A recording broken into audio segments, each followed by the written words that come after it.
Welcome to Sharp Football Analysis. Today, Freeman and I are going to talk about Tyrone Tracy, some minor, allegedly, but potentially significant running back injuries, and everything else to get you ready for Week 9 waivers. So make sure you stick around.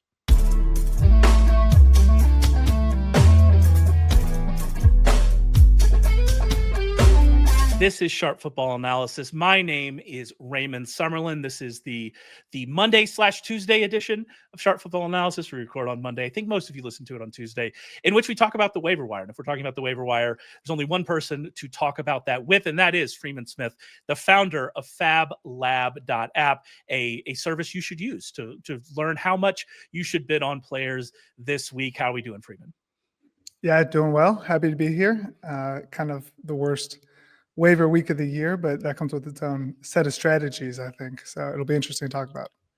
Yeah, and it is interesting because we'll get to Tyrone Tracy, but when we do that, I'll basically issue an apology to all of the not in my league degens, because we have to talk about Tyrone Tracy because he's available in nearly 60% of ESPN leagues. And I actually think he's an interesting player to talk about. Maybe he might be available in more active leagues than we think. So we'll get to that we'll get to that in a second. But we have this interesting situation where Saquon Barkley leaves the game early with a groin injury. After the game says he's fine. Eagles on bye this week. We see Quinshon Judkins leave early with a shoulder injury. Was called, I believe, day-to-day on Monday by Kevin Stefanski. They're on bye this week. And so these are two injuries that under normal circumstances, we would be attacking on waivers with players who are pretty widely available, especially in the case of Tank Bigsby, and then also with Dylan Sampson, and then perhaps Jerome Ford. We can talk through that situation as we go. But because both of these injuries look like minor issues, and because both of these teams are on bye this week, it does create a weird bidding environment if you're trying to just take a roster space. Maybe you have a lot of people on bye in week 10 and you're just trying to take a shot that maybe Bigsby gets a start or Sampson gets a start. So it's a really interesting kind of bidding environment, specifically with those two situations. Yeah, I think you definitely get a discount because of the bye, right? Because a lot of the teams trying to add, especially running back, are going to be doing so because they're running back heavy this week. And so I was trying to look at, it's interesting to try to find an example of what someone like this would go for. I was looking back last year, this week, actually. So week 9, Jordan Mason left the game and Christian McCaffrey was still out. So Isaac Guerrero was the second most added player. And he went for 5% last year. Ended up being pretty bad in the short term because then Christian McCaffrey came back. But he was actually one of the players that was on most championship rosters going down the stretch because he had a really big week going into the fantasy playoffs. And I think that's kind of a good example of maybe what you're looking at. About 5% would probably win it for a lot of these guys, hopefully. And if not, it might be an overpay. But I think you got to be hoping for not just that first week after the bye, but maybe some contingent upside down the stretch, because a lot of these teams the Browns, maybe they just want to shut down Judkins at the end of the year if they feel like it's a lingering injury, or Saquon's maybe somebody that they want to end up saving, so they hold him out a little bit longer. Something like that could happen. I think some of these guys might actually be more valuable down the stretch, and now is a good week to get a cheap stash. I don't know how valuable they'll be coming off the bye because it looks like I'm not sure they both might play. Judkins is kind of on the fence. I think Sampson would be a really good fill-in then. But yeah, I think as far as the Eagles backfield, it's a little murky. We don't really know who the next guy up is. It looked like Tank Bigsby, but I don't know if it's enough to really spend a lot of fab. Yeah, and that's the thing about the Eagles backfield, because this is the Eagles backfield. If we were looking at this situation and saying Saquon's out, Quinshon's out, we know that, right? The Eagles backfield is definitely where we would want to attack. That's the better offense, even though Saquon hasn't had a great season. That's the much better environment for us. It is annoying because he was in the middle of his best game of the season, right? Whenever this happened. So that is frustrating. And so, yeah, we would want to attack that. But you're right to point out that it is a little murky. We saw Tank Bigsby have the big game. They traded for Tank Bigsby. They obviously didn't feel comfortable with their backup situation when that happened. Although I do believe Will Shipley was hurt at the time, if I remember. Yeah, correctly. He went out at the end of that first game, and then they traded, which, if anything, maybe is a point for Will Shipley. I don't know. Yeah. I was a big believer in Will Shipley, but it kind of seems like he might be lost in the depth chart now. Yeah, and I mean, we'll have to see, because if you go back to week 7, it wasn't this pronounced of a difference. In fact, Mhm. I believe Shipley played more snaps than Bigsby in week 7. And so, but then very clearly last week, Bigsby was having a big game. He had some good runs. They let him be the guy. He was the very, very clear guy. And so we would say, if we come out in week 10 and they have the Packers in week 10, if we come out in week 10 and Saquon Barkley's out for that game, that we're going to be highest on Tank Bigsby. Of all like the available names you could throw out here in these two situations, we would be highest on Tank Bigsby if, let's say, Saquon doesn't play in week 10 and Quinshon doesn't play in week 10. Of these like 4 names you could talk about adding Dylan Sampson and Jerome Ford, we'd be highest on Bigsby. I think that seems pretty easy to me. The Packers aren't a great match. In fact, the Packers have been a really bad matchup for running backs throughout the entire year. But if you look at some of their underlying numbers, it's not as good, especially in the last few weeks. They've been giving up efficiency to backs. So that's where we are. The other thing about Saquon is it's a soft tissue injury, which adds a lot of concern. Your point about, he says he's kind of been dealing with it and that he thinks he'll be fine, and obviously he gets the extra week, but this is a soft tissue injury. Those are certainly more concerning from like a lingering long-term perspective. And so all in all, that makes me want Tank Bigsby more than anybody here. But to your point about Judkins, they try to shut it down. It is a shoulder injury, which we don't really know how serious it is. Those can really run the gamut of like what. Yeah, hopefully he doesn't go to Bucky Irving's doctor, right? If so, Dylan Sampson might be a league winner. Yeah, that would be less than ideal. But to that point about uncertainty, Dylan Sampson was the guy this past week. Dylan Sampson, 22 snaps to 8 for Jerome Ford in the second half, 17 routes to 7, 6 targets to 2. He was the guy, but they were in a game script because they got boat raced in the third quarter. They were in a game script that really lends itself to Dylan Sampson. Will that be the case when they come out in week 10? Let's say Judkins doesn't play in week 10, right? And they're going to get the Jets, which is a pretty good matchup, and we would expect that to be relatively low scoring. Is that a situation where Ford gets more work? Or, is Ford getting traded? We don't know. Like, we're still ahead of the trade deadline. So there's all these issues that it really makes this situation tricky. I'm looking at it now. I haven't finalized my column. I'm looking at it now. I think I'll have Bigsby first out of this kind of group, and then I'll have Sampson second. And then I probably won't have Ford and Shipley as like ads, but I'll just mention them as, hey, this is the kind of thing that could happen. That's where I'm sitting. How are you viewing it? Yeah, I think it really is always, especially this time of year, situational dependent, because I think, Bigsby is the kind of guy that it seems like they're going to give it to if the Eagles are trying to grind out a lead and close out games.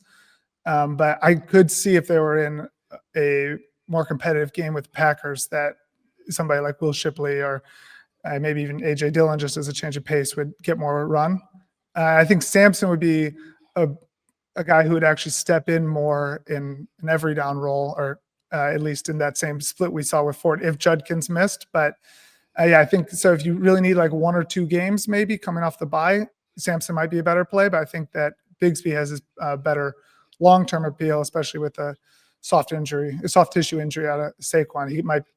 Bigsby might end up having like a month of good use at some point in the second half of the season. Yeah, those are interesting points. You might have me going back to the drawing board on Sampson versus Bigsby. It really is. You just hate Sampson ever since week 1. And you had to write about him as the top waiver. I don't. I actually genuinely do like Dylan Sampson. That offense is so bad.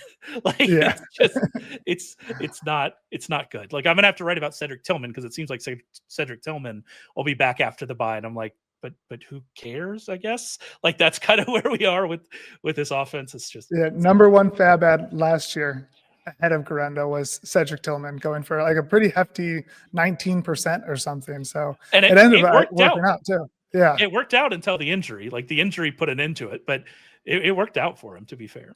So we'll see. All right.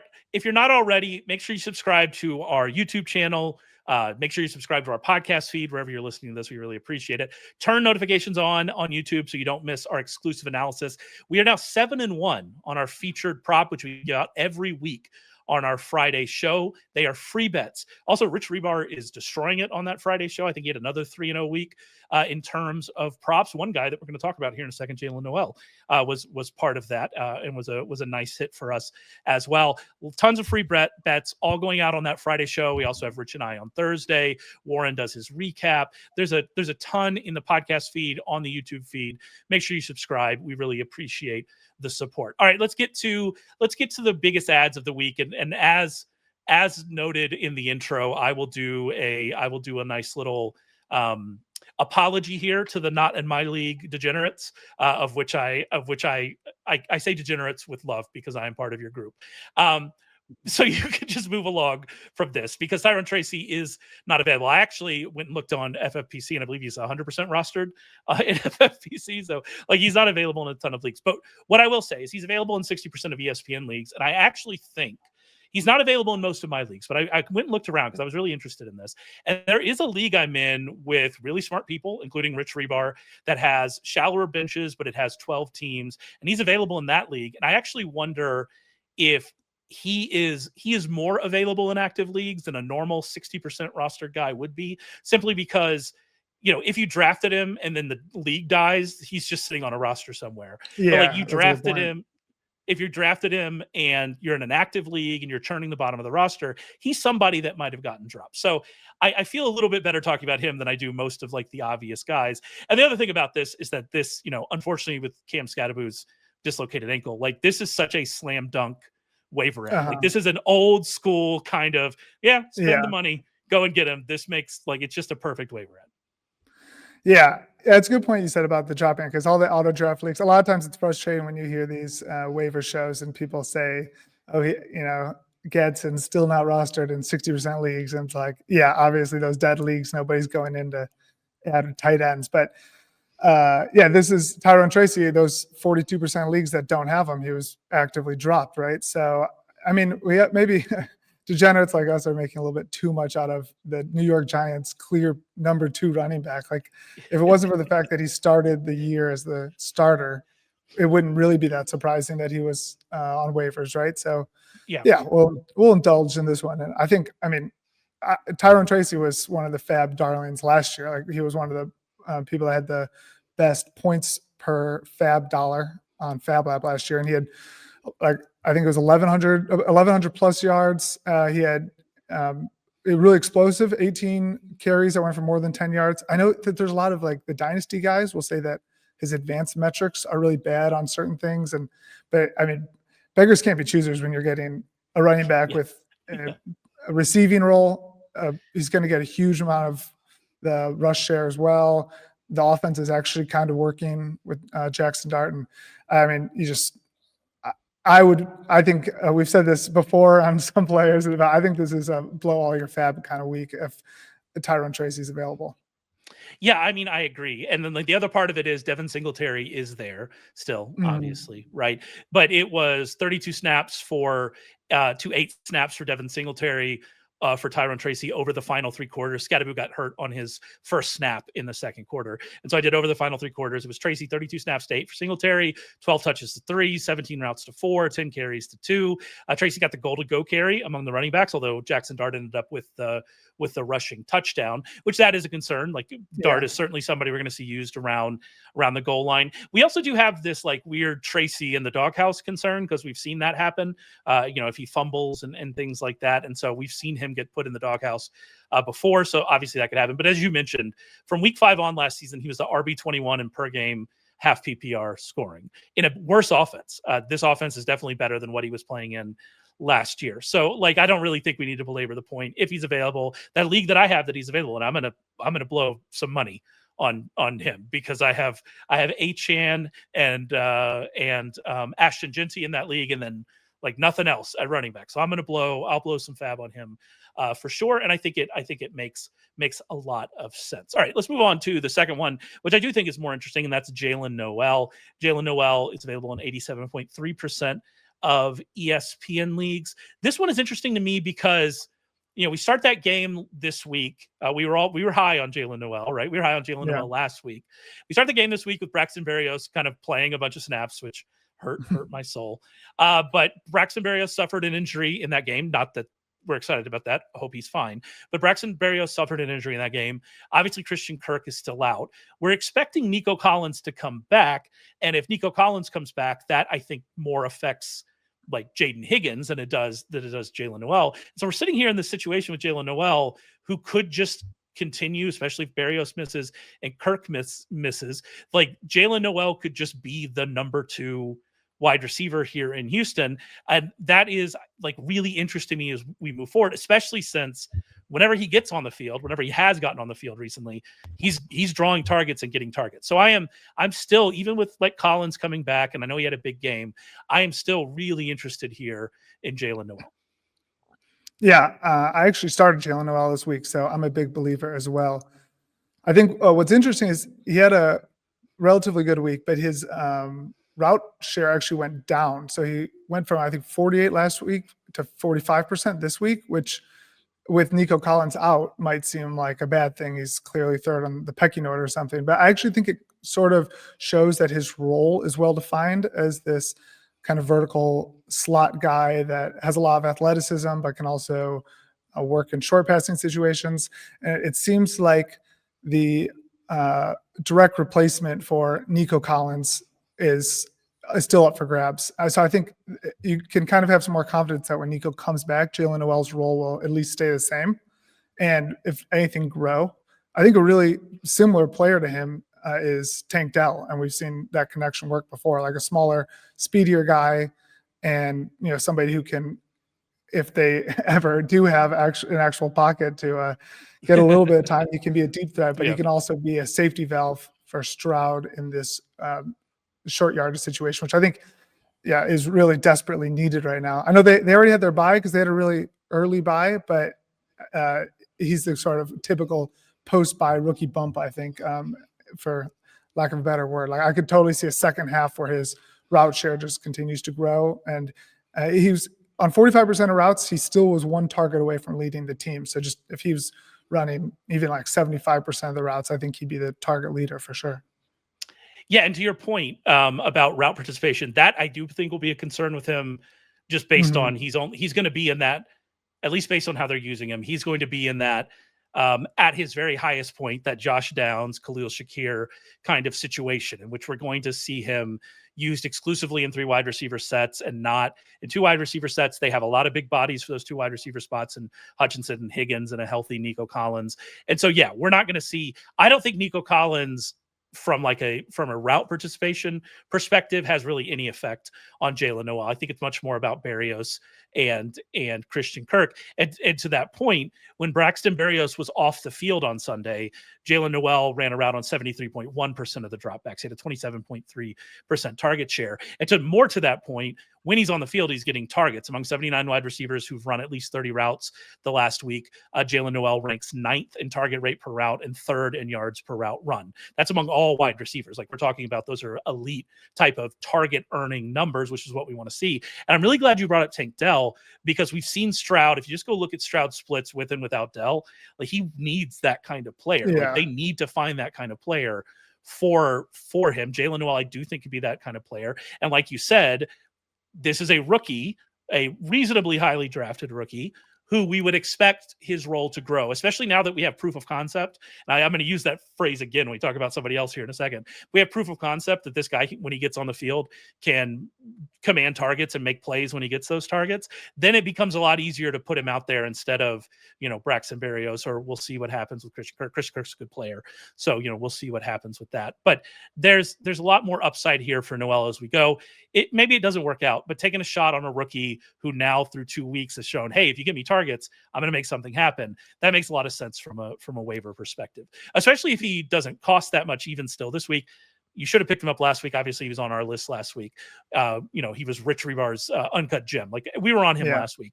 But if he's still available in your league, like I still think you should go after him. I still think he'd be really cheap. I think you could get him with 5% at most, probably, right? I mean, he looked really good, I think, if you watched that game, but it wasn't like, his stat line didn't totally jump off the page or anything. Yeah. And also, fellow rookie Jaden Higgins is more highly touted. I think he was drafted in the 2nd round or something. So they both went to Iowa State, right? So they have 3. They were playing 3 Iowa State receivers because Xavier Hutchinson went to Iowa State. Yeah. Oh, yeah. Okay. That's pretty wild. So good day for the Cyclones. But so I think that there's just got to splash a little cold water on it, that if the Texans are totally trying to develop a rookie, it's not like they'll just force feed Noel or anything like that. They have a lot of young players, but Higgins is like the exact same body type as Nico Collins. So I think that is really a much more one-to-one comparison. And the other point you made this, and I wanted to call it out just to make sure, they were playing the 49ers, who can't get pressure now that they have all the injuries up front.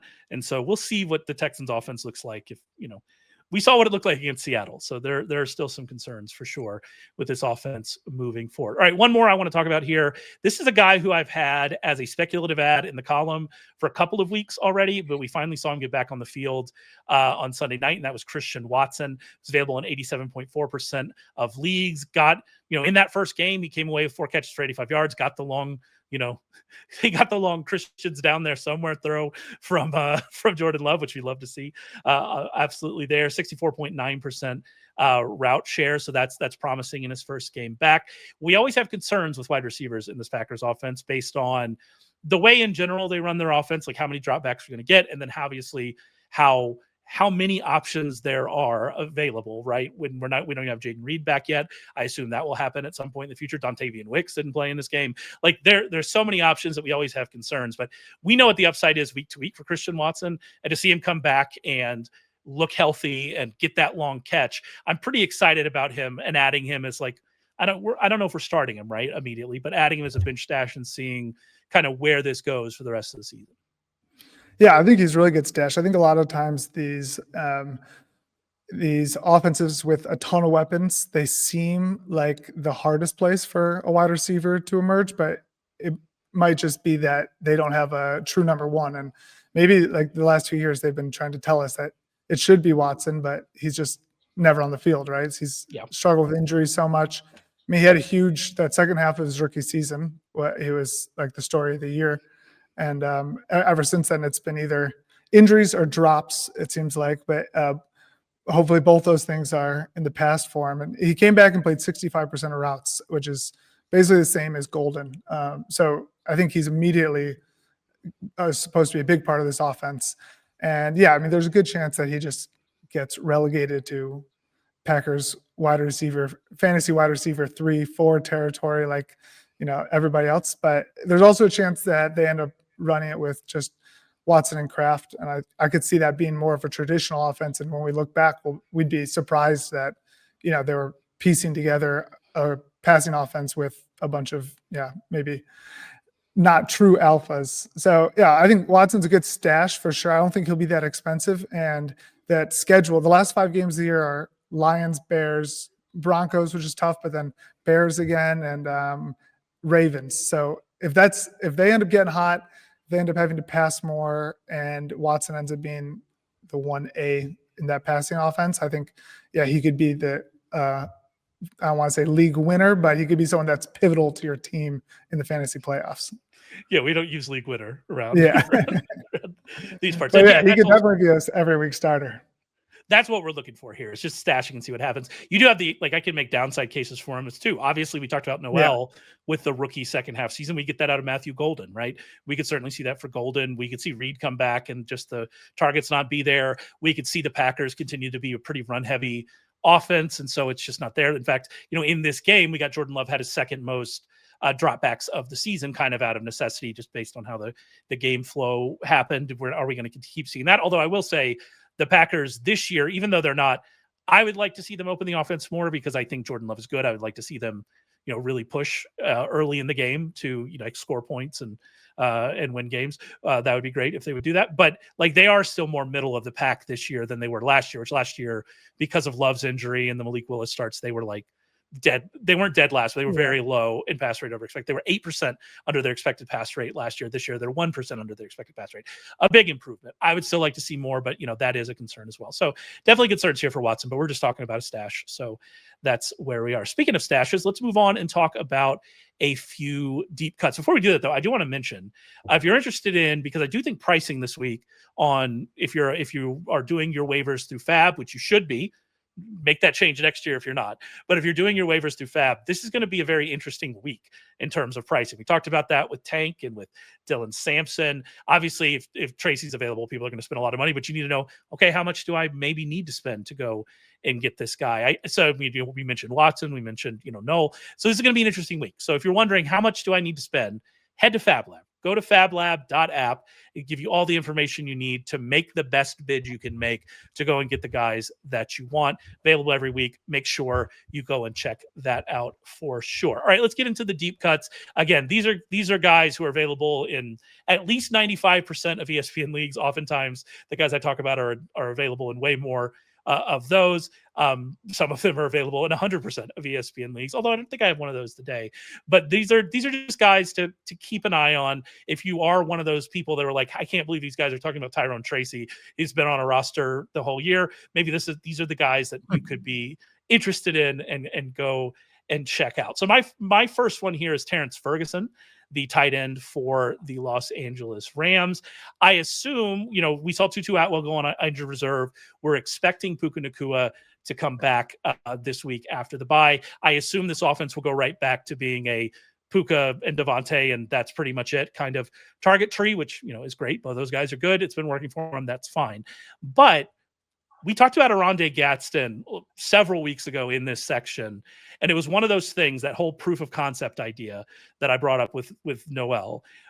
We saw Terrance Ferguson get a more extended role. He ran the same number of routes as Tyler Higbee ahead of the bye week. We saw him make plays. He's not just a rookie. He's the number 46 overall pick. So this is a highly, highly drafted rookie. And we've seen this now proof of concept that the Rams could go out there and run two tight ends and they can make things happen in the passing game, right? Now they don't have Tutu Atwell. Are they more interested in running two tight ends? Now that Tutu Atwell's not there. And so I don't know what's going to happen with Terrance Ferguson. I assume the targets won't be there because they do still have Higbee. They do still have Allen. And obviously it's going to be a lot of Puka and Devontae. But he is a young player that flashed whenever they gave him the opportunity. That's interesting in super deep leagues. Another young guy, another rookie here in that vein is Jack Bech, who has an 80% route participation rate over the last 2 weeks. You would say, well, Jacoby Myers was out before the bye, and that was true. But the week before that, I guess you say the last two games because they were on bye last week. The week before that, Bech was still on the field for 80% of the routes. They did bring in Tyler Lockett. I mean, we love Tyler Lockett.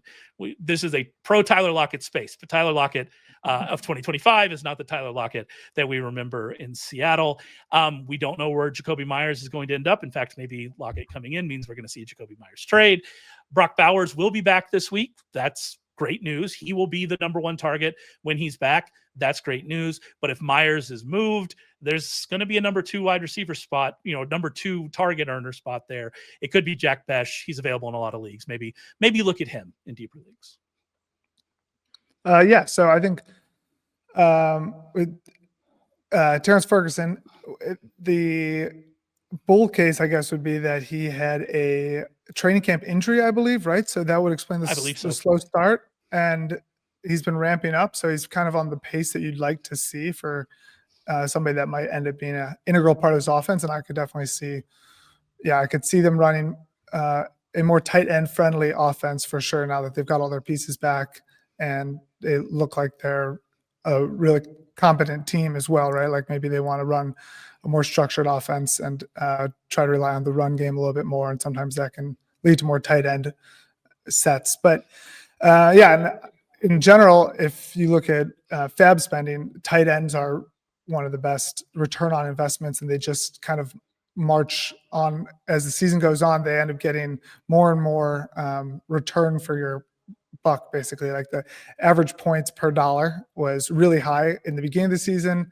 Then it kind of craters once we have an idea who's the starter, and then it just climbs into the playoffs. And I think we do see a lot of these second half tight ends that come on strong and end up being integral parts, especially for teams needy in tight end. But that being said, I don't know if I really think it's going to happen. It just seems like too obvious with Stafford, Devontae Adams, Puka, and I think that's the whole offense. I think we're like every year trying to make a Rams tight end happen, right? And it just never seems to. But except for those glorious 5 weeks with Tyler Higbee or whatever it was. Yeah, exactly. Except for that. Some reason it always. Yeah, go ahead. Oh, well, to your point, like you should be spending $0 on Terrance Ferguson, and it should be in deep leagues. Like if you play in a normal 12-team league, like we're not talking about Terrance Ferguson. We might be talking about Jack Bech in those leagues, but we're not talking about Terrance Ferguson league. But if you're in a deep tight end premium, I just think it's interesting the parallels here. Yeah. Identifying a young player who showed well when he got targets.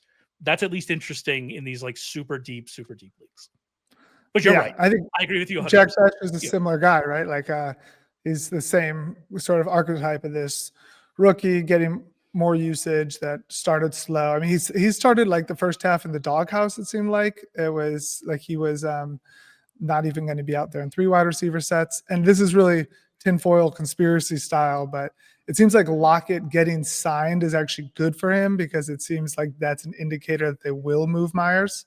And what do the Raiders have to lose if this is a developmental year for them, right? So why wouldn't they let the rookie go out there and get as much use as possible? But I mean, he is running a ton of routes. So he ran 80% last week. I didn't see what it was this week, but he's not really commanding a lot of targets. And I mean, Geno just seems like dust. So that's another one that I think will be tough. But I mean, those are the kind of guys like rookies that are running routes and maybe seem to be underperforming in targets. I mean, that's the type of guys you want in the second half for a stash. I think he's the kind of guy that might just figure out the pace of the game and then come on strong towards the fantasy playoffs. So I think of those two, I'd stash Bech.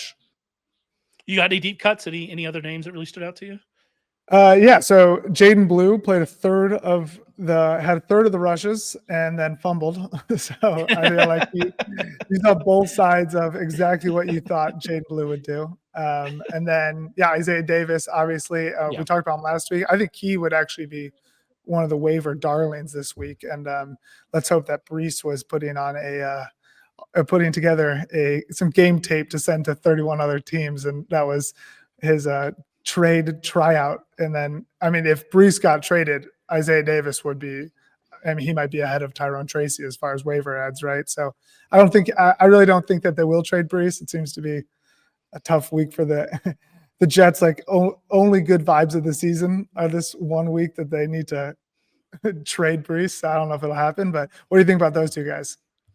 Yeah, I mean, Isaiah Davis is definitely going to be picked up for me. The Jets are also on bye this week, so it is another one of those situations. But yeah, like trying to get ahead if maybe they move Brees Hall. If they don't move Brees Hall, it's probably not going to happen. Although he is the kind of bench stash as we talk about. He's going to get touches most weeks because he's the passing down back in a team that we expect to be trailing. And then obviously has the contingency upside. So if you need to throw him into the lineup, like Tyler Algier last week, you're like, oh, I have a bunch of people on bye. I'm going to throw Tyler Algier in the lineup.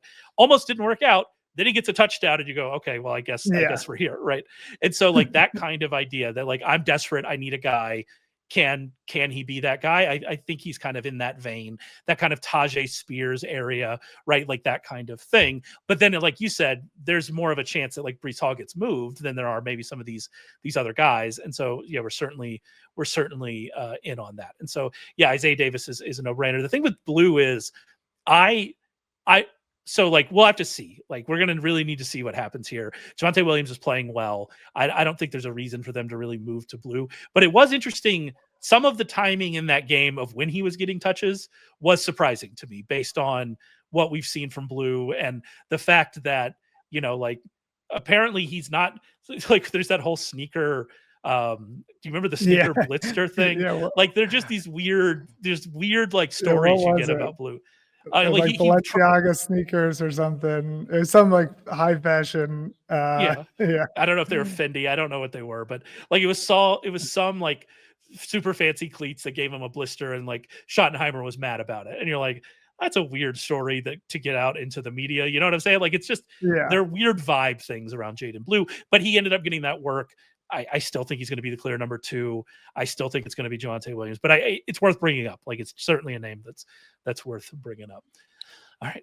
Who knew we were going to get to Jaylin Blue on this episode? I just had a shout. I'm not really a Blue believer either. Just from even in college, it seemed like they would. Nobody trusted him then either. So I don't think he'll end up being anything. My hope is just that he eats away at the Javonte Williams value, since I don't have any shares of him.